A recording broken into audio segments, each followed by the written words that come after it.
同大家咧一齊去介紹一下咧嚟緊一個咧好特別嘅一個線上挑戰賽喎。嗱，簡單講一講先啦。其實呢一個線上挑戰賽咧，如果老師你哋有留意早兩日嘅新聞報道咧，其實我哋同騰訊基金會亦都係今次呢一個項目嘅另一個主辦方咧，我哋聯合咧舉行咗一次嘅發佈會嘅。咁呢一個項目咧，其實咧嚟緊咧，我哋咧就會推入咗我哋嘅全香港嘅小學，咁咧就希望咧香港嘅小學，以至到嚟緊嘅澳門區嘅小學咧，都可以咧有機會咧一齊咧去試下用一個趣學嘅方式嚟到學下普通話。但係咧，大家可能好關心就係咁呢個線上挑戰賽同埋我哋嚟緊跟住所講嘅呢個 app 嘅關係係啲乜咧？咁我都簡單咧歸納一下，其實呢一個 app 係啲咩嘢嚟啦？嗱，呢個嘅應用程式咧，其實咧係由騰訊咧佢哋開發嘅。咁咧去年咧就咧推入嚟香港啦，咁咧就做咗一個香港嘅版本，就叫做趣學普通話。咁咧其實咧呢一個係一個叫做公益性嘅普通話學習平台啦，佢亦都係免費開放俾咧香港同埋澳門嘅學生咧都可以使用嘅。今次咧我哋去將呢一個嘅 app 推去學校嘅時候咧，亦都好高興啦！我哋得到咗香港嘅教育局咧作為我哋嘅指導單位嘅。咁同一時間咧，可能老師都好關心啦，就係佢背後嘅技術咧係邊一個負責嘅咧？咁當然係我哋嘅騰訊嘅同事嗰方面，佢哋就用佢哋強勁嘅平台科技嚟到去完成呢一個嘅學習嘅 app 啦。咁我簡單講一講啦，其實咧，如果你話呢一個學習平台佢最大嘅特點咧，佢係應該有一個有趣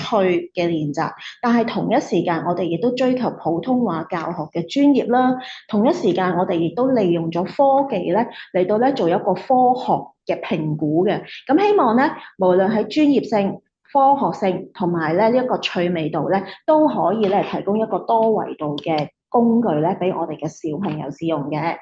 咁我都簡單介紹一下啦。咁其實咧，跟住落嚟咧，其實各位嘅用家你哋咧上去，無論係 iOS 啊定係 Android 入面嘅 App Store 啊，同埋 Play Store 咧，都可以咧下載得到呢個趣學普通話嘅應用程式嘅。當中咧有一個主要嘅部分啦，咁咧因為佢都係一個學習嘅平台啦，咁所以咧我哋亦都會有一個學習園地，就係咧分咗年級，入面咧有好多一啲嘅詞語啊，同埋句子啊、文章嘅聆聽、朗讀嘅練習咧，就咧可以咧俾咧小朋友隨時隨地咧都可以咧攞嚟用嘅喎。另外當然唔少得，而家學校都好關心啦，一啲同中華文化、同中國語文互相關嘅一啲嘅學習嘅內容咧，都咧可以咧喺我哋個 app 嗰度咧揾得到嘅噃。咁亦都我哋借助咗一個科技之便啦，咁咧入面亦都有好多即時評測嘅練習。學生咧其實好輕鬆咁，每一日打開呢一個 app，佢咧就可以好簡單咧就會完成到入面嘅一啲練習題啦。而呢啲練習題咧唔單止多元化啦，亦都咧可以咧同一時間咧俾一啲遊戲化嘅一啲嘅反應俾翻佢哋，令到佢哋嗰個學習嘅興趣可以延續落去嘅。咁另一樣嘢咧，我諗咧，如果有老師聽過咧，其實佢亦都係有一個叫做 AI 評測嘅跟讀訓練嘅喎。入面咧，我哋咧過去好多時學生讀完之後，咁佢讀得準唔準咧？咁可能咧佢咧都苦無方法咧，有一個好有效嘅系統。而呢一個 app 嘅強項咧，就係佢借用咗背後一個 AI 嘅評測系統，可以咧即時評估得到學生佢讀得準唔準啦。除此之外咧，仲有一個評分嘅詳情咧，可以話翻俾佢聽咧，頭先嗰句嘅詞語或者句子邊啲字讀得啱，或者邊啲字仲要有多少少改善咧，都會有一個詳情嘅解釋喺度嘅。不如我哋睇一睇個示範啦。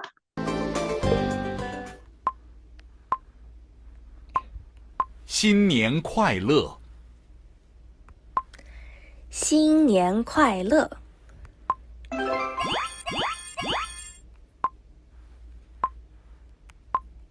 今年元旦聯歡會的節目很有新意。今年元旦聯歡會的節目很有新意。我哋睇到呢位同學咧表現非常之好喎，大家咧就一齊去挑戰下，去睇下可唔可以每一次咧都攞。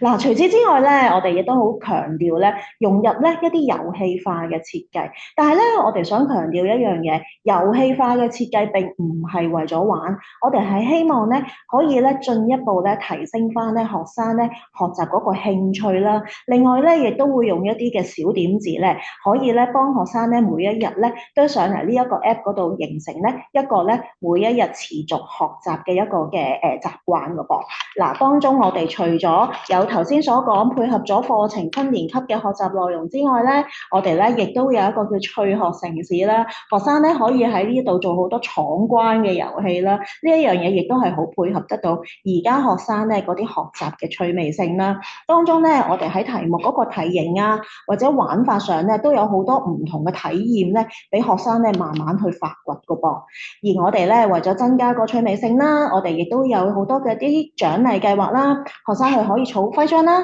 星星啦，亦都咧可以咧有陣時會有一啲嘅金幣啊、學習卡啊，可以咧俾佢咧探索一個無窮無盡咧嘅一個嘅學習嘅獎勵喺入面，令到佢咧學習嘅動機可以繼續維持落去嘅。而對老師嚟講啦，你哋亦都可以喺呢一個 app 嗰度咧創建翻咧你自己嘅學習小組㗎喎。好處咧就係你可以喺呢個小組入面咧，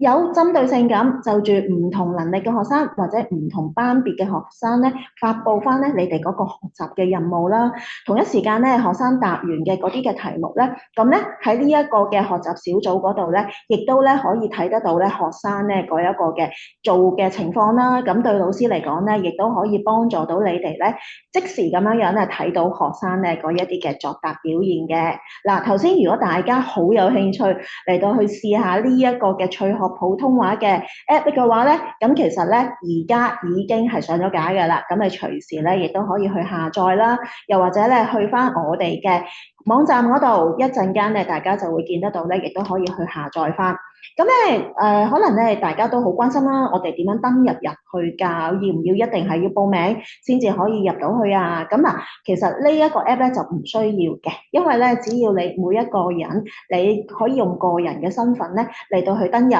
如果你係學校，你哋有興趣咧，可以一次過幫你哋嘅學生嚟到去攞一個登入嘅賬戶嘅話咧，可以俾申請俾我哋啦。如果你係個人嘅賬戶咧，亦都可以用以下嘅呢一啲嘅方法咧嚟到咧去咧就作為一個註冊嘅。咁咧大家見到右手邊個頁面啦，咁如果你係想用個人嚟到去註冊去登入嘅話咧，咁咧你只要咧開翻我哋嘅 app， 然之後咧可以揀選訪客嘅登錄啦，又或者用 Google、Facebook、WeChat，以至到其他例如電郵地址或者電話咁咧，亦都係可以做到一個註冊嘅。咁啊呢度提一提啦，如果你登入嘅時候，如果係訪客登錄嘅話咧，咁咧就會咧冇辦法將你嘅作答成績咧就記錄喺度㗎啦。咁但係當然入面咧嘅所有嘅功能你都可以嘗試嘅。如果咧你係用一個你本身已經有嘅一個譬如 Facebook 啊、WeChat 啊登入嘅話咧，咁你所有嘅作答記錄咧就會好似我哋平時打機咁樣樣啦。你過到125關咧，你下次再開翻，你都係可以見翻你嘅125關，同埋你所有儲嘅金幣啦、徽章啦，都依然保留咗喺度嘅。